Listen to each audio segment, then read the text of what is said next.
한국말에 쥐도 새도 모르게라는 말이 있어요. 여러분들 그런 말 쓰세요? 한번 우리 청년들도 우리 젊은이들도 한 번쯤은 들어봤을 거예요. 쥐도 새도 모르게. 이 말은 낱말은 새가 듣고 반말은 쥐가 듣는다라는 속담에서 유래했다고 볼 수 있습니다. 이 속담은 아무리 조심해도 말이란 새어나가기 마련이어서 비밀이 없다는 뜻이죠.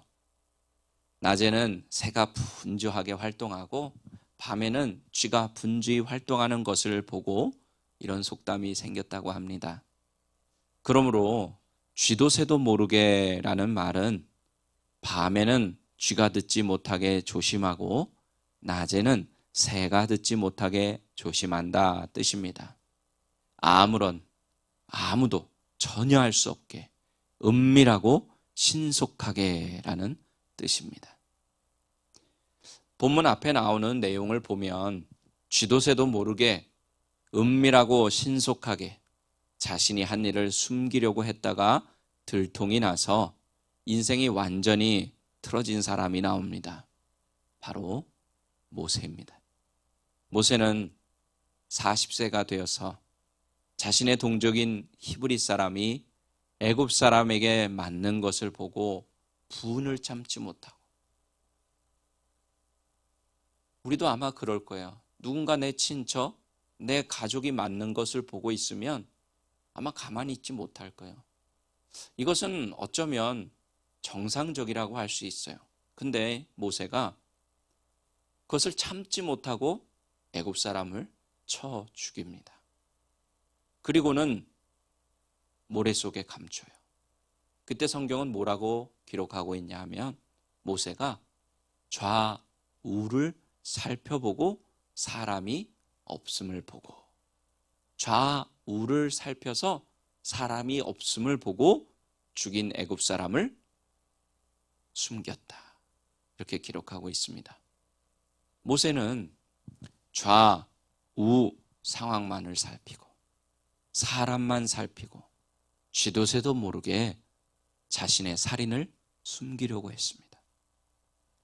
모세는 사람의 눈만 속이면 완벽한 범죄가 될 거라고 생각했지만 자신의 생각대로 되지 않았어요.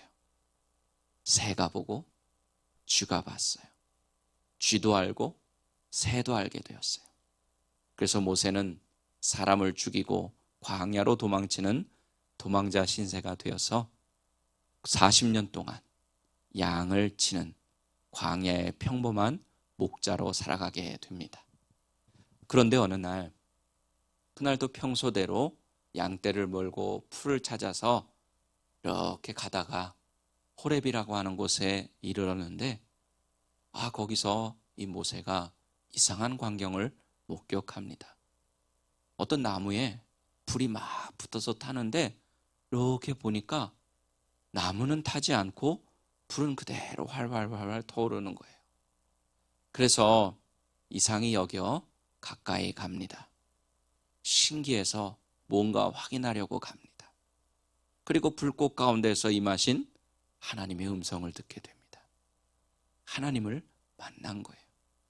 그리고 그는 하나님으로부터 이스라엘 자손들을 애굽에서 이끌어내어 약속의 땅, 젖과 꿀이 흐르는 가나안 땅으로 인도하라는 부르심과 보내심이라는 엄청난 사명을 받습니다. 어떻게 보면 이 모세가 40년 전에 자신의 동족을 애굽에서 구해내려고 했던 일, 그 일을 성취할 수 있는 절호의 찬스가, 기회가 모세에게 찾아온 것이라고 할 수 있습니다. 하지만 모세는 40년 전처럼 더 이상 힘이 넘치고 패기가 넘치고 자신감이 넘치고 열정이 넘치는 그런 사람이 아니었어요. 그 옛날 애굽에서 유명한 인싸가 아니었어요. 왕자인 모세가 아니었어요. 그는 이제 80세 먹은 양치는 할아버지의 모습이었습니다. 아무도 알아주지 않아요. 누가 광야에서 양치는 목동을 알아줍니까? 이제 누가 두고 아무도 알아보지도 못해요. 저 사람이 애굽의 왕자였다고 상상조차도 할 수 없는 그런 모습으로 살아가고 있어요. 오늘 함께 읽은 본문에 보면 하나님의 소명, 사명이 주어졌음에도 모세는 뭐라고 질문합니까? 내가 누구이기에? 우리 한번 따라해 볼까요? 내가 누구이기에? 내가 누구이기에? 무슨 뜻이에요? 이 안에, 이 짧은 말에는 뭐가 담겨 있어요? 어떤 뜻이? 나는 아무것도 아니라는, 나는 무능하다는 그런 얘기예요. 자신은 이스라엘 자손을 애굽에서 인도하여 낼 만한 인물이 아니라고 하나님께 반문하고 있는 거예요. 되묻고 있는 거예요. 내가 누구이기에? 그때 모세의 말을 들으신 하나님은 이렇게 말씀하십니다. 그 반문하는 그 질문에 대답으로 하신 말씀이에요. 내가 반드시 너와 함께 있으리라. 우리 따라해 보겠습니다. 내가 반드시 너와 함께 있으리라. 네. 이게 하나님의 대답이었어요. 그래서 저는 오늘 본문 말씀에 의지해서 유능함, 무능함, 전능함이라는 제목으로 모세의 시선의 변화를 따라가면서 자신의 유능함으로 살아가라고 하는 이 시대 속에서 어떻게 하면 무능함을 깨닫고 하나님의 전능함으로 살아갈 수 있는지 우리에게 주시는 두 가지 은혜를 나누고자 합니다. 첫 번째, 내가 누구이기에? 라는 질문을 나를 보내신 분이 누구인가? 라는 질문으로 바꿔야 합니다. 내가 누구이기에? 라는 질문을 나를 보내신, 뭐 또 아니면 나를 부르신 분, 지금 나를 있게 한 분이 누구인가? 라는 질문으로 바꿔야 한다는 거예요.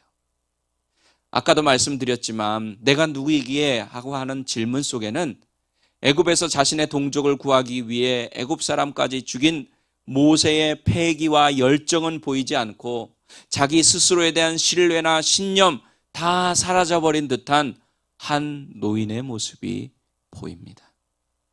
40년 동안의 광야 생활, 그리고 양치는 목자로서의 삶이 모세 자신에 대한 자긍심, 자존심, 이런 것들 다 사라지게 하는 계기가 되었다고 할 수 있습니다.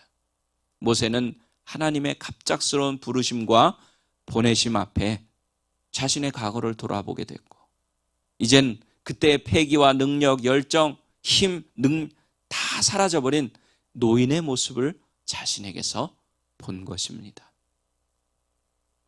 40년 전 애굽 사람을 죽이고 자신의 동족을 구해낼 때 좌우 상황을 살피고 본 사람이 없나 하며 사람을 살폈던 모세의 시선이 어디로 옮겨진 거예요? 자기 자신의 모습을 보는 시선으로 옮겨진 거예요. 40년 광야 생활하면서 이제는 상황을 바라보고 사람 눈치를 보고 사람에게 숨기려고 했던 그 시선을 자기 자신을 바라보는 시선으로 하나님을 만남으로 변화되게 된 것입니다. 그랬더니 하나님의 부르심 앞에서 자신의 무능함이 보인 것이에요. 그래서 그는 정말로 진심으로, 저는 성경을 읽으면서 이 모세의 질문이 저는 진심이라고 생각해요. 내가 누구이기에? 내가 누구이기에? 이런 표현으로 이제 자신은 하나님, 나는 이제 아무것도 할 수 없는 그런 무능한 존재입니다. 80세 먹은 할아버지 양치기 목자에 불과합니다. 그런 고백을 하고 있는 거예요. 이런 모세의 고백을 들으시고 다시 한번 모세의 시선의 변화가 필요하다고 생각하신 하나님께서는 이렇게 말씀하시는 거예요. 내가 누구에게라고 하는 질문에서 나를 보내신 분이 누구인가라는 질문으로 바뀌도록 말씀을 통해서 도와주신 것입니다. 자신의 모습을 바라보던 모세의 시선을 자신을 보내시는 하나님을 바라보도록 시선을 옮겨주신 것입니다. 여러분 어떠세요? 여러분은 지금 어떻게 살아가고 계십니까? 모세의 40세 때처럼 좌우 내 주변의 환경을 바라보며 살아가고 계십니까? 아니면 나를 바라보는 다른 사람들의 시선을 바라보며 살아가고 계십니까? 다른 사람들 신경 쓰면서 살아가고 계십니까? 아니면 나 같은 죄인 구원하시기 위해서 예수님 이 땅에 보내주신 그 하나님을 바라보며 살아가고 계십니까? 이것이 분명해야 나는 지금 어디에 속해 있는가 하는 것을 알게 됩니다. 하나님께서는 그 일을 하신 거예요. 모세에게. 모세가 누구에게 속한 사람인가를 말씀을 통해서 분명히 알려주신 거예요. 우리 다시 한번 본문 12절 상반절만 읽어볼게요. 하나님이 이르시되 내가 반드시 너와 함께 있으리라. 아멘. 자, 하나님이 모세와 함께 있으면 모세는 누구에게 속한 사람이 되는 거예요? 하나님께 속한 사람이 되는 거예요. 모세가 자신의 모습을 바라보면서 광야에서 양치는 80세 할아버지의 무능함의 모습을 본 그 시선에서 바라본 시선에서 이 하나님의 말씀, 너는 하나님께 속한 사람이다, 내가 너와 함께 한다는 말씀을 통해서 누구를 바라보게 하신 거예요? 하나님을 바라보게 하신 거예요. 이 말씀이 40세의 모세처럼 주변 상황과 사람만 살피며 살아가는 우리에게 주시는 말씀이 되기를 바랍니다. 그리고 자신의 무능함을 깨닫고 내가 누구에게 라고 말하는 모세처럼 내 자신의 모습이나 상황을 바라보며 낙심하며 살아가는 우리에게 주시는 하나님의 말씀이 되기를 바랍니다. 이 말씀은 우리가 잘 알고 있지만 늘 잊고 사는 말씀이에요. 너무나 좋은 말씀이고 은혜가 되는 말씀인데도 이거를 너무 자주 잊어버려요. 모세는 내가 누구이기에? 라는 질문을 하나님께 하지만 하나님께서는 내가 너와 반드시 함께 하겠다라는 말씀으로 응답하셨습니다. 여기서 모세의 내가 라는 말과 하나님이 하신 말씀 내가, 이 말이 서로 대조를 이룹니다. 하나님의 이 말씀 속에는 하나님의 일을 하는 사람의 유능함, 능력과 같은 인간의 조건이 아니라 누가 그 사람과 함께하고 있느냐를 깨닫고 믿는 것이 더 중요하다는 의미가 들어있다고 봐야 합니다. 자, 원래대로 하면 제가 만약에 여러분에게 당신 누굽니까? 하면은 나는 누구입니다. 이렇게 대답하는 게 맞잖아요. 그죠? 그러니까 모세가 그러는 거예요. 하나님 앞에 내가 누구이기에 하면서 하나님 앞에 질문한 거예요. 그럼 하나님이 야, 너는 어느 집안에서 태어나서 이렇게 자라난 누구야? 이렇게 하시지 않고 뭐라고 대답하셨다고요? 내가 반드시 너와 함께 하겠다, 이렇게 대답하셨어요. 이게 굉장히 중요한 의미입니다. 하나님은 내 자신의 모습, 내 존재를 보시지 않는다는 거예요. 내가 무능하든 많이 배웠든 적게 배웠든 힘이 있든 없든 나이가 많든 적든 돈이 있든 없든 남자이든 여자이든 어린아이든 어른이든 상관없다는 거예요. 내가 너와 함께하는 것이 중요한 거라 하는 것을 가르쳐 주시는 것입니다. 그런데 모세에게만 가르쳐 주시는 것이 아니라 지금 이 시대를 살아가는 여러분과 저에게도 가르쳐 주시는 말씀이라는 거예요. 이일 목사야, 네가 개척교회 목사라는 게 중요한 게 아니야. 네 나이가 중요한 게 아니야. 네 상황이 중요한 게 아니야. 내가 너와 함께하는 것이 중요한 거야. 이게 네 존재의 의미야. 존재의 이유야. 존재의 목적이야. 이걸 가르쳐 주시는 거라는 것입니다. 이 하나님의 음성이 여러분에게도 반드시 들려지기를 소원합니다. 사실 이 말씀은요, 모세에게만 들려주신 말씀이 아니에요. 성경에 보면 수많은 믿음의 조상들도 동일한 하나님의 말씀을 받았어요. 그리고 하나님의 일을 행했어요. 하나님이 하나님의 일을 시키실 때 이 말씀을 항상 해주셨어요. 대표적으로 가나안 땅, 이제 자신의 지도자 리더였던 모세가 죽고 그 수백만 명의 백성들을 이끌고 이제 실질적으로 가나안 땅을 점령해야 되는 리더가 된 여호수아, 두렵고 떨고 있는 그 여호수아에게 하나님이 말씀을 해주셨어요. 여호수아서 1장 5절 함께 읽어보겠습니다. 내 평생에 너를 능히 대적할 자가 없으리니 내가 모세와 함께 있었던 것 같이 너와 함께 있을 것임이니라. 내가 너를 떠나지 아니하며 버리지 아니하리니. 아멘. 또 미디안을 치라는 부르심과 보내심 후에 두려워 주저하는 사사 기드온에게도 똑같은 말씀이 주어지죠. 사사기 6장 16절입니다. 여호와께서 그에게 이르시되 내가 반드시 너와 함께 하리니 내가 미디안 사람 치기를 한 사람 치듯 하리라 하시니라. 아멘. 여러분에게 들려주시는 하나님의 음성으로 들리십니까? 반드시 내가 너와 함께 하겠다. 아브라함, 이삭, 야곱, 요셉, 다윗, 엘리야, 에레미야, 에스겔 등등 이 약속의 말씀을 받은 사람들을 기록하려면 창세기부터 지금까지 셀 수도 없이 많을 거예요.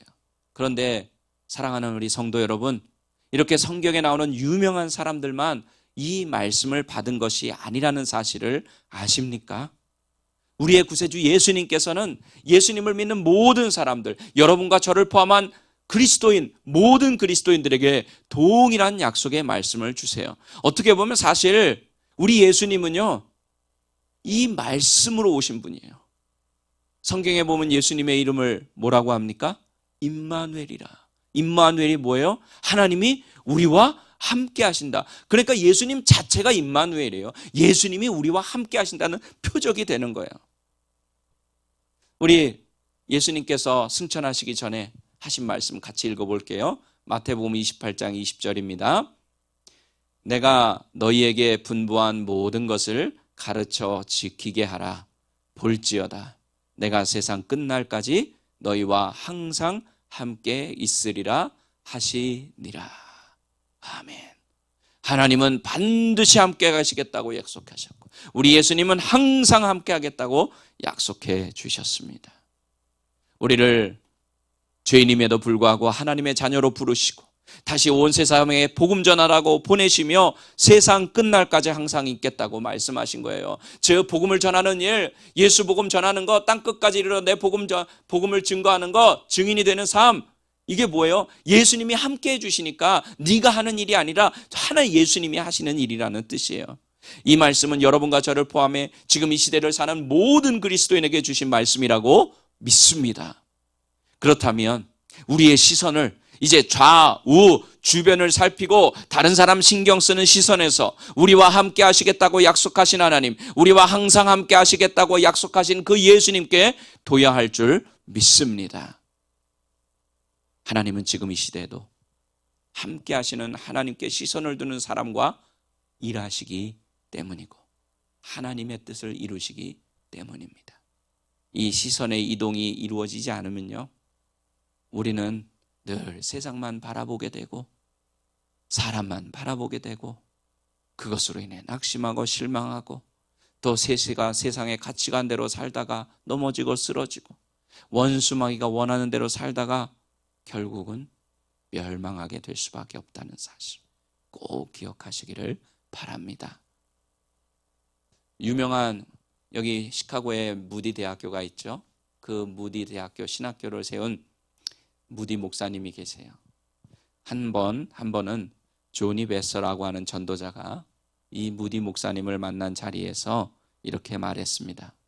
하나님이 수많은 사람들을 그리스도께 돌아오게 한 데 사용하신 분을 이렇게 만나게 되니 정말 기쁩니다. 당연히 할 수 있는 인사죠. 그러자 무디 목사님은 몸을 구부려서 땅바닥에 흙 한 줌을 집어 올려서 손가락 사이에 바람에 날려보내며 이렇게 고백했습니다. 하나님이 쓰신다는 것을 빼고는 저도 이 흙에 지나지 않습니다. 무슨 뜻인지 아시겠죠? 그리고 유명한 또 미국의 부흥사 목사님이었던 빌리 그레이엄 목사님은 자주 이렇게 말했습니다. 하나님께서 내 생활에서 그 손을 거두어 가신다면 이 입술은 진흙으로 변할 것입니다. 두 고백의 공통점이 뭐예요? 하나님이 함께 하시니까 자신이 그렇게 쓰임받았다는 거예요. 하나님이 떠나가시고 하나님의 손이 떠나가시고 함께 하시지 않으면 먼지에 불과하다. 흙먼지에 불과하다는 겁니다. 이렇게 하나님의 일을 하는 사람에게 또는 하나님의 자녀로 사는 사람에게 필요한 것은요, 하나님께서 함께 하신다는 사실을 믿는 믿음이라는 사실 꼭 기억하시기를 바랍니다. 결국 모세의 내가 누구이기에? 라는 질문과 하나님이 반드시 함께 하신다라는 대답을 통해 우리가 깨달아야 하는 것은 사람이 아니라 누가 하신다? 하나님이 하신다. 그리고 부르심과 보내심을 받은 자가 해야 할 일은 그 하나님을 믿고 따라가는 적극적인 순종이라는 사실인 것입니다. 즉 모세가 어떤 사람이냐가 중요한 것이 아니라 누가 모세와 함께하고 있느냐가 사명의 성공 여부를 판가름한다는 뜻입니다. 우리도 이 사실을 깨닫고 믿기 위해서는 이제 내가 누구이기에? 라는 자신을 바라보며 하는 질문에서 나를 보내신 분이 누구인가? 나를 부르신 분이 누구인가? 하는 질문으로 바꾸시기를 바랍니다. 그럴 때 우리의 시선은 나 자신에게서 하나님께로 옮겨지게 되고 하나님께서 맡겨주신 일들을 감당하고 하나님이 주신 크고 놀라운 은혜를 누리게 될 줄로 믿습니다. 두 번째로 자신의 무능함이 아니라 하나님의 전능하심을 봐야 합니다. 하나님께 시선을 두지 않고 하나님과 함께하지 않았던 모세는 도망치는 사람일 수밖에 없었고 일개양치는 목자에 불과했습니다. 하지만 하나님께서 함께하심으로 바로를 향하여 발걸음을 옮길 수 있게 됩니다. 하나님 앞에서 내가 누구이게? 라는 인간 중심의 생각은 자신의 무능함을 깨닫도록 도와줄 수는 있지만 결과적으로 하나님의 일을 완성하지는 못한다는 사실을 알아야 합니다. 우리의 시선이 하나님께로 옮겨져서 하나님께서 함께 하신다는 하나님 중심의 믿음, 임마누엘의 신앙으로 변화될 때 우리는 하나님의 일을 감당할 수 있는 사람이 될 것입니다. 인간은 무능하지만 하나님은 유능함을 뛰어넘어 전능하신 분이시기 때문입니다. 세상은 유능한 사람들이 많죠. 세상은 유능한 사람들이 성공합니다. 세상에는 유능한 사람들이 리더가 되고요. 또 앞서가고요. 뭔가 큰 일들을 하죠. 하지만 세상은 유능한 사람이 필요한지 몰라도 하나님에게는 유능한 사람이 필요 없어요. 어떤 사람이 필요한 거예요? 전능하신 하나님만 바라보는 그런 사람이 필요한 것입니다. 하나님의 전능하심을 세상 가운데 나타내 보여줄 수 있는 사람, 그 사람이 필요하신 것입니다. 출애굽기에 기록된 모세의 탄생과 생존은 하나님의 계획에 의해서 바로라고 하는 인간의 지혜에서 나온 계획을 무력화시키는 그런 결과였어요. 모세의 탄생 이야기는 모세는 스스로 태어난 자가 아니라 하나님의 치밀한 계획과 섭리 가운데 태어난 사람이라는 것을 강조하고 있는 이야기죠. 즉 하나님의 계획에 의해서 세상에 태어난 사람은 하나님의 함께 하심이 없이는 아무것도 아니고 아무것도 할 수 없음을 보여주는 이야기입니다. 근데 여러분, 그럼 모세만 하나님의 섭리 가운데 태어났을까요? 모세만 하나님의 계획 가운데 태어났을까요? 아니라는 거예요. 여러분과 저도 하나님의 계획하심과 하나님의 섭리 가운데 하나님의 뜻 가운데 태어난 사람들입니다. 심지어 만세전에 이렇게 얘기하시죠. 우리를 택하셨다. 만세전에 우리는 택함 받은 사람들이에요. 그런 우리를 하나님은 두 번 태어나게 하셨어요. 한 번은 육신의 부모를 통해서 육신으로 태어나게 하셨고, 두 번째는 어떻게 태어나게 하셨어요? 예수 그리스도를 통해서 예수 그리스도를 믿고 거듭나는, 다시 태어나는 은혜를 주신 것입니다. 즉 100% 하나님의 은혜라는 뜻입니다. 우리도 다른 믿음의 조상들처럼 하나님 없이는 아무것도 아니라는 존재라는 뜻입니다. 그러므로 내가 누구이기에? 라는 시선은 하나님의 함께하심이라는 시선으로 반드시 바뀌어야 하고, 내가 속한 곳은 이 세상이 아니라 하나님이 계신 천국이라는 사실을 믿어야 합니다. 이렇게 하나님과의 만남이 있고 나서 모세는 지도자로 준비합니다. 그 준비는 다른 것이 아니라 하나님에 대해 알아가는 것이었어요. 모세의 부르심과 보내심의 이야기 전체는 모세에게뿐만이 아니라 우리 그리스도인에게 주어진 소명과 사명을 완전하게 성취할 수 있는 힘을 주고 있습니다. 지금 이 시대를 사는 우리에게 어떻게 하나님의 사람으로서 이 시대에서 하나님의 일을 감당하며 하나님의 영광을 나타내는 사람으로 살아갈 수 있는지, 또 하나님이 주시는 풍성하신 은혜를 누리며 살아갈 수 있는지 가르쳐주고 있습니다. 우리의 시선을 무능한 우리 자신에게서 옮겨서 전능하신 하나님을 바라보는 것입니다. 그리고 반드시 우리와 함께 하신다는 하나님의 약속의 말씀, 세상 끝날까지 항상 우리와 함께 하신다는 주님의 약속을 믿고 의지하는 것인 줄 믿습니다.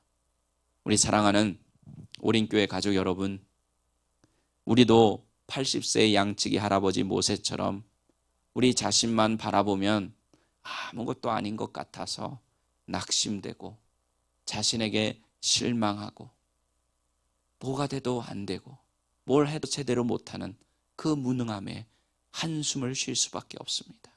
하지만 우리의 시선을 전능하신 하나님께로 옮기면 하나님이 함께 해주신다는 말씀이 우리에게 들려오게 됩니다. 그리고 내가 아니라 하나님이 하신다라는 믿음이 우리의 마음 가운데 생겨나서 하나님의 일을 감당하게 될 줄 믿습니다. 마지막 시대에 자신의 유능함에서 무능함으로 시선을 옮기고 다시 자신의 무능함에서 하나님의 전능함으로 시선을 옮기는 믿음의 사람들이 되십시오. 그래서 죄 가운데 죽어가는 수많은 영혼들을 출애굽시키는 이 시대의 모세, 시카고의 모세, 미국의 모세가 다 되시기를 예수님의 이름으로 간절히 축원합니다.